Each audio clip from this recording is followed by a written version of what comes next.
Well, welcome back. Um, we're going to meet one of Lewis's most intriguing characters in the Chronicles. And that is a genuine Marsh Wiggle named Puddles.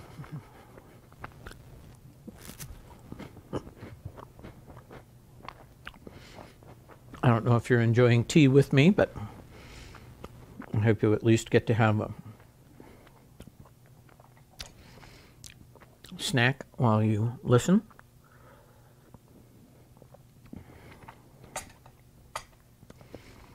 Chapter 5. Puddles. Jill was asleep. Ever since the Owls' Parliament began, she had been yawning terribly, and now she had dropped off. She was not at all pleased at being waked again, and at finding herself lying on bare boards in a dusty belfry sort of a place, completely dark and almost completely full of owls. She was even less pleased when she heard that they had to set off for somewhere else, and not apparently for bed, on the owl's back. "Oh, come on, Pole, buck up," said Scrub's voice. "After all, it is an adventure." "I'm sick of adventures," said Jill crossly.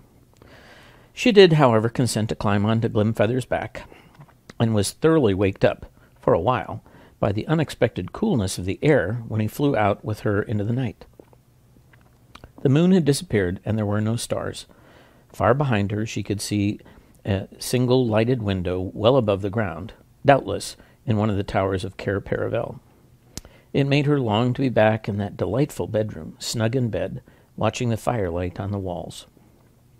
She put her hands under her cloak and wrapped it tightly around her.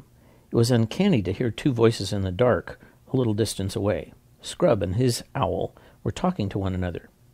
"He doesn't sound tired," thought Jill. She did not realize that he had been on great adventures in the world before, and that the Narnian air was bringing back to him a strength he had won when he had sailed the eastern seas with King Caspian. Jill had to pinch herself to keep awake, for she knew if she dozed off on Glimfeather's back she would probably fall off. When at last the two owls ended their flight, she climbed stiffly off Glimfeather, and found herself on flat ground. A chilly wind was blowing, and they appeared to be in a place without trees. "Too-hoo, too-hoo," Glimfeather was calling. "Wake up, Puddles, wake up! It is on the lion's business." For a long time there was no reply. Then, a long way off, a dim light appeared and began to come nearer. With it came a voice. "Owls, ahoy!" it said. "What is it? Is the king dead? Has an enemy landed in Narnia? Is it a flood? Or dragons?" When the light reached them, it turned out to be that of a large lantern. Jill could see very little of the person who held it. He seemed to be all legs and arms. The owls were talking to him, explaining everything, but she was too tired to listen. She tried to wake herself up a bit when she realized that they were saying goodbye to her, but she could never afterwards remember much except that, sooner or later, she and Scrub were stooping to enter a low doorway, and then, oh, thank heavens, were lying down on something soft and warm, and a voice was saying, "There you are, best we can do. You'll lie cold and hard, damp too, I shouldn't wonder. Won't sleep a wink, most likely, even if there isn't a thunderstorm or a flood, or the wigwam doesn't fall down on top of us, as I've known them to do. Must make the best of it." But she was fast asleep before the voice had ended. When the children woke late the next morning, they found that they were lying very dry and warm on beds of straw in a dark place. A triangular opening let in the daylight. "Where on earth are we?" asked Jill. "In the wigwam of a Marsh Wiggle," said Eustace. "A what?" "A Marsh Wiggle. Don't ask me what it is. I couldn't see it last night. I'm getting up. Let's go and look for it." "How beastly one feels after sleeping in one's clothes," said Jill, sitting up. "I was just thinking how nice it was not to have to dress," said Eustace. "Or wash either, I suppose," said Jill scornfully. But Scrub had already got up, yawned, shaken himself, and crawled out of the wigwam. Jill did the same. What they found outside was quite unlike the bit of Narnia they had seen on the day before. They were on a great flat plain, which was cut into countless little islands by countless channels of water. The islands were covered with coarse grass and bordered with reeds and rushes. Sometimes there were beds of rushes about an acre in extent. Clouds of birds were constantly alighting in them and rising from them again. Duck, snipe, bitterns, herons. Many wigwams like that, in which they had passed the night before, could be seen dotted about, but all at a good distance from one another, for Marsh Wiggles are people who like privacy. Except for the fringe of the forest, several miles to the south and west of them, there was not a tree in sight. Eastward, the flat march stretched to low sand hills on the horizon, and you could tell by the salt tang in the wind, which blew from that direction, that the sea lay over there. To the north, there were low, pale-colored hills, in places bastioned with rock. The rest was all flat marsh. It would have been a depressing place on a wet evening. Seen under a morning sun, with a fresh wind blowing and the air filled with the crying of birds, there was something fine and fresh and clean about its loneliness. The children felt their spirits rise. "Where has the thingagummy got to, I wonder?" said Jill. "The Marsh Wiggle," said Scrub, as if he were rather proud of knowing the word. "I expect... Hello, that must be him." And then they both saw him, sitting with his back to them, fishing about 50 yards away. He had been hard to see at first because he was nearly the same color as the marsh, and because he sat so still. "I suppose we'd better go and speak to him," said Jill. Scrub nodded. They both felt a little nervous. As they drew nearer, the figure turned its head and showed them a long, thin face with rather sunken cheeks, a tightly shut mouth, a sharp nose, and no beard. He was wearing a high-pointed hat like a steeple, with an enormous, wide, flat brim. The hair, if you could call it hair, which hung over his large ears, was greeny-gray, and each lock was flat rather than round, so they were like tiny reeds. His expression was solemn, his complexion muddy, and you could see at once that he took a serious view of life. "Good morning, guests," he said, "though I should say good. When I say good, I don't mean it won't probably turn to rain, or it might snow or fog or thunder. Well, you can't get any sleep. You didn't get any sleep, I dare say." "Yes, we did, though," said Jill. "We had a lovely night." "Ah," said the Marsh Wiggle, shaking his head. "I see you're making the best of a bad job. That's right. You've been well brought up, you have. You've learned to put a good face on things." "Please, we don't know your name," said Scrub. "Puddleglum's my name, but it doesn't matter if you forget it. I can always tell you again." The children sat down on each side of him. They now saw that he had very long legs and arms, so that although his body was not much bigger than a dwarf's, he would be taller than most men when he stood up. The fingers of his hand were webbed like a frog's, and so were his bare feet, which dangled in the muddy water. He was dressed in earth-colored clothes that hung loose about him. "I'm trying to catch a few eels to make an eel stew for our dinner," said Puddleglum, "though I shouldn't wonder if I didn't get any, and you won't like them much if I do." "Why not?" asked Scrub. "Why, it's not in reason that you should like our sort of victuals, though I've no doubt you'll put a bold face on it. All the same, while I'm catching them, if you two could try to light the fire, no harm in trying. The wood's behind the wigwam. It may be wet. You could light it inside the wigwam, and then we'd get smoke in our eyes. Or you could light it outside, and then the rain would come and put it out. Here's my tinderbox. You won't know how to use it, I expect." But Scrub had learnt that sort of thing on his last adventure. The children ran back together to the wigwam, found the wood, which was perfectly dry, and succeeded in lighting a fire with rather less than the usual difficulty. Then Scrub sat and took care of it while Jill went and had some sort of wash, not a very nice one, in the nearest channel. After that, she saw to the fire, and he had a wash. Both felt a good deal fresher, but very hungry. Presently the Marsh Wiggle joined them.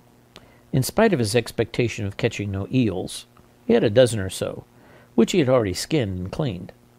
He put a big pot on, mended the fire, and lit his pipe. Marsh Wiggles smoke a very strange, heavy sort of tobacco. Some people say they mix it with mud. And the children noticed that the smoke from Puddleglum's pipe hardly rose in the air at all. It trickled out of the bowl and downwards and drifted along the ground like a mist. It was very black, and set Scrub coughing. "Now," said Puddleglum, "those eels will take a mortal long time to cook, and either of you might faint with hunger before they're done. I knew a little girl. Well, I'd better not tell you that story. It might lower your spirits, and that's a thing I never do. So, to keep your minds off your hunger, we may as well talk about our plans." "Yes, let's do," said Jill. "Can you help us find Prince Rilian?" The Marsh Wiggles sucked in his cheeks till they were hollower than you might have thought possible. "Well, I don't know that you'd call it help," he said. "I don't know that anyone can exactly help.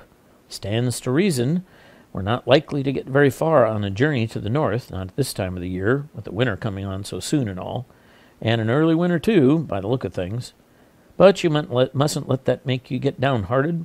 Very likely, what with enemies and mountains and rivers to cross and losing our way and next to nothing to eat and sore feet, we'll hardly notice the weather.